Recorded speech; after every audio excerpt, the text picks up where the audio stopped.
Welcome back to the Band Guide. I'm your band guy, Colin. And to close out our first week of 5-Minute GarageBand Expert, I want to share a quick production trick with you. This production trick is snare drum swells. Snare drum swells are a great way to add energy into a song, and they're super easy to do. Let's jump straight in. So let's listen to what we have currently.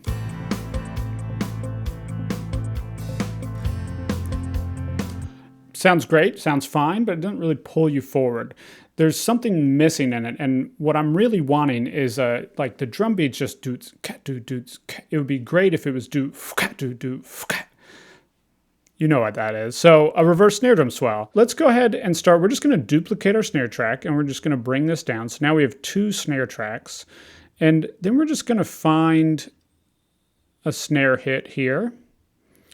And let's listen in solo because we don't want anything other than the snare. Now, because this was a live drum recording, there is going to be some mic bleed from the kick and the hi-hat and all the other sources. But this part right here, I think, is just a drum hit.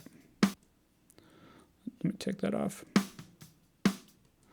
So I got to get it before the hi-hat and kick come back in right there. So if I just trim this, Command-T, right on the beat and right before that, and then I can cut those. Let's trim right there and then cut that. Then I just have a snare hit.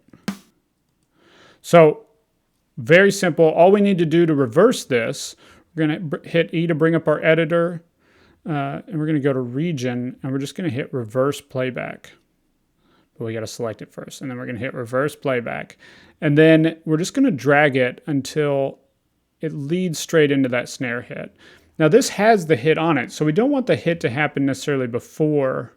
So what I like to do is actually lob off the exact transient, the exact hit of the snare drum. That way it's not really conflicting with what's there. Let's listen to this now.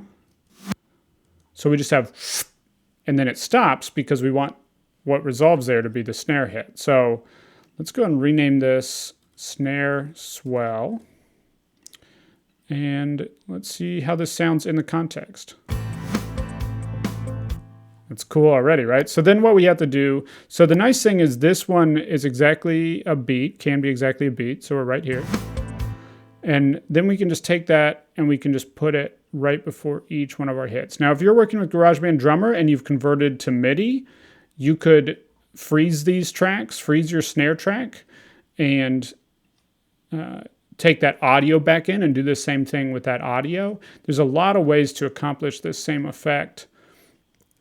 And the nice thing with that is that you're not limited to any sort of bleed because you can isolate out the drum. Let's listen to what this sounds like. So it has it's a little too loud.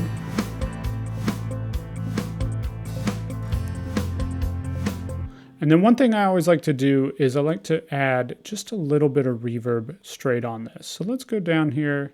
Let's pull up our trusty platinum verb. And we just want something short. And we don't want 100% mix. We want 100% dry. And then, yeah, like 30% wet. Let's listen to this in solo just so we can hear how it sounds.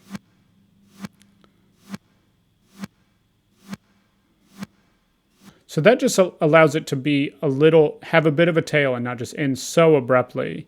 A little bit more natural of a sound for whatever reverse snare can be.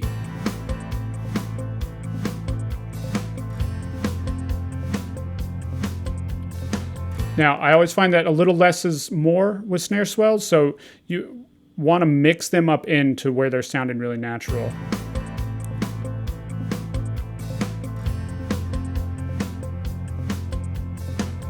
Awesome. It just adds a little bit of energy into that part and just adds interest for the listener. If you haven't already, be sure to grab my guide to make GarageBand drums sound real. I'll link to it in the description below. I mentioned it earlier in terms of how to multi-track out your GarageBand drums. There's a lot of amazing tricks and things you can do with GarageBand drums. So be sure to grab that. I'll link to it in the description below, and I'll see you tomorrow with another trick for GarageBand mixing and recording.